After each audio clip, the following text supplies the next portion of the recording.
What's up, everyone? Anthony Gallegos here from IGN alongside a very special guest. Greetings, everyone. This is your boy, Bobia.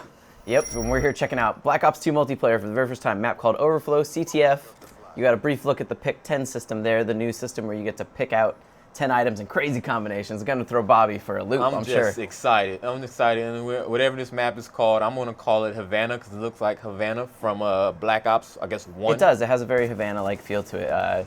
This gun I'm using is kind of like the modern equivalent of the FAL. Yeah, it's nasty. I mean, I don't like those single-fire weapons from Black Ops, but this new updated version looks amazing. I'm not going to use it, I'm already telling you, but it's sexy. I mean, yeah. I mean, obviously there will be people that want to, that love the FAL and stuff. Bobby's not like that. You don't like the man, FAL. I just want to spray and pray with my fully automatic gun. Yeah, and there's plenty of those. All the guns are future takes on guns that already exist. So, they feel new, but they're not too crazy. Like this, in a little bit, I'll switch to an AK version of the AK in this game. So, and as you can see, they also throw out a ton of badges now. You can see them popping up in the top, and at the end of the match, you get to see like your stat thing, like you would in Halo, and get to see all the badges you got: double kill, revenge, all this cool stuff. And one thing that I think probably be cool for people like you, Bobby, that love the game a lot, is like them getting score streaks instead of kill streaks. Yeah, I like it. I mean, because I never was that type of person that wanted to shoot down air support or anything. Like, I always had somebody on the team to do that. But now, since it builds towards getting towards those kill streaks or whatever you want to call them, I'm actually excited to put on the rocket and start doing more of these things. Yeah, I mean, and so obviously classic modes return like CTF. There's also new ones like Hardpoint, which is like a roving king of the hill mode, and then there's the crazy multi-team battles now. There's a lot going on. That this is obvious. The Treyarch guys, they're not trying to just make Black Ops 1.5. Like, they really are trying to do enough with it to make it different. And I'm excited for that, because you have all your naysayers and all the haters out there that's constantly complaining about how they keep doing the same thing over and over, and I'm really excited to see, what the developers and everyone behind this are doing, and hopefully they can just win over those naysayers. Yeah, and so now I switched to the gun that's like the modern AK equivalent. And one of the cool things is that, the perks you take now, they only affect your person. Any sort of things that affect like your gun and that, they're all attachments. So on this gun right here, I've got the red dot sight, and then I've got what's called fast mag, which replaces sleight of hand.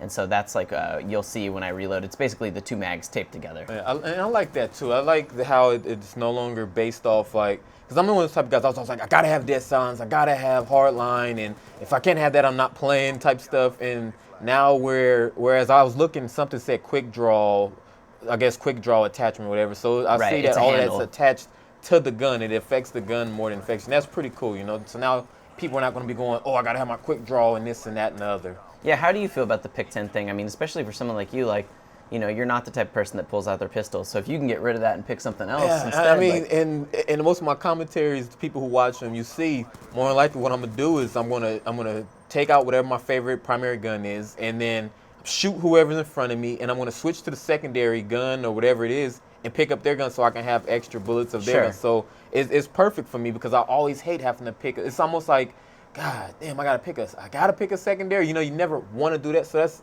a great idea what they're doing with that situation. Yeah, I mean, I'm sure some people want secondary, but that's why the option is still there if you want it, but you don't have to.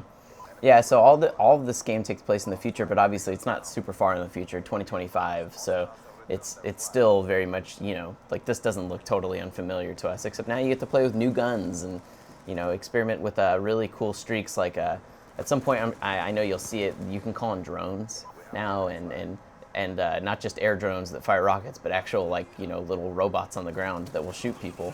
That's cool, man. That's cool as hell. And you know what else is I'm watching this, and when I first heard Black Ops 2 was going to be announced, and they're talking about going to the future, I was really not optimistic, but skeptical.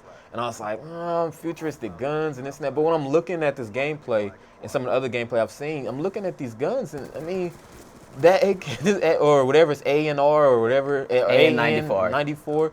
I mean, it doesn't look that different from the regular AK, and it still shoots like a regular gun. I was thinking it was going to be shooting laser beams and all that, but I'm actually excited for this. And I haven't played it, so I can't really dive so much into all these things and talk about, oh, this is going to be hot and that's going to be hot. But just from looking at it, everything is just, in this one gameplay, it looks amazing. Yeah, that's the thing, is that it's all familiar enough that people that have played a lot of Black Ops, they're not going to feel they're not going to feel so bewildered they won't know what's going on. But there's enough going on, that is new that should be. They'll still have stuff to learn. Yeah, this map looks look like it's just been blown to pieces. I mean, boats everywhere, and Yeah, something's gone very wrong here. It's kind of a small map, but it's actually nice for CTF because it creates these really tight corridors. Yeah. And also, you can't see it, but you get points for everything in this game. There's actually one of the drones that I was talking about before, which you can see. You can take direct control over like that if you want, or you can let it drive itself. And then it just kind of is like a little roving gun turret, which is really nice when you want to just like back it up. Basically. yeah, that's pretty cool. Because that's why I didn't really like the assault drone in Modern Warfare 3 because I didn't want to lay down nowhere and have to control it. I would have loved to have the option to go, okay, now you just do your own thing. I'm gonna follow you and still kill people while you're doing your thing. Yeah, That's I mean pretty cool. he's directly controlling it, but you don't have to. Which to me, like I like it. You can also see like there's a ton of extra points now. You get points for everything. Because I killed a guy near the flag, I got extra points. Because if you kill a guy while you're defending your flag, you get a lot of points. Like, they really want you to earn those score streaks a lot. They don't want anyone to feel left out, I think. That's nasty. That's nasty. Yeah, this robot's pretty tough. I mean, look, it's totally just holding down that flag. So, but yeah, I mean, these matches are all going really fast. I'm not gonna lie. When I was playing, I had the devs on my side. Oh, what you saw him deploy right there? That's one of the new microwave. Oh, is turrets. that what that was? So it's a fold-out turret. Is it a Guardian or whatever Guardian, they call yes, it? it's a Guardian. And it shoots out microwave turrets, and when people get in front of it, it slows them down and it starts doing damage over time. It basically almost feels like you're in a stun grenade, but like the whole time you're in the path of it. Yeah, it's so much, and there's so much going on in this gameplay. You can't really just comprehend talk about everything, but from what it looks like, this looks like Black Ops, and it looks like the regular Call of Duty with a few tweaks. I mean, I keep seeing every few seconds, it looks like you're getting points for something like you were saying. So obviously your score thing is just building and building. I'm really excited, dude. Yeah, I mean, there's a lot of reason to be excited. It's definitely like right there. I got 150 points just for killing a guy that was near the flag carrier. It's tracking a ton of stuff all the time. Yeah, me and my team, we were definitely kind of dominating. Color palette is beautiful too. Yeah, I mean they are doing a lot with the visual design to just make it not feel like it's just a rehash. The PDW57, these are some really That's what I'm stupid saying. names too. Well, so that probably stands for personal defense weapon. So. Oh, okay. All right. I guess it's not so stupid. Yeah, you gotta have military assignments. I mean, they should start naming the guns after women like Vanessa and That's Eva. your thing, buddy. I'm sure you can do all your custom loadouts when you do this, and custom games are returning to multiplayer as well. They definitely are trying to do everything they can to add a more robust thing ever. But that's kind of a large overview. Bobby, I know you're excited. Yeah, I am. I'm now. excited. Yeah. Can't wait for November to come out. And for everything on Black Ops 2, you guys always got to know. You always got to keep it locked. Where, Bobby? Where do they got to go? To @Bobbia1984 and sometimes IGN.com.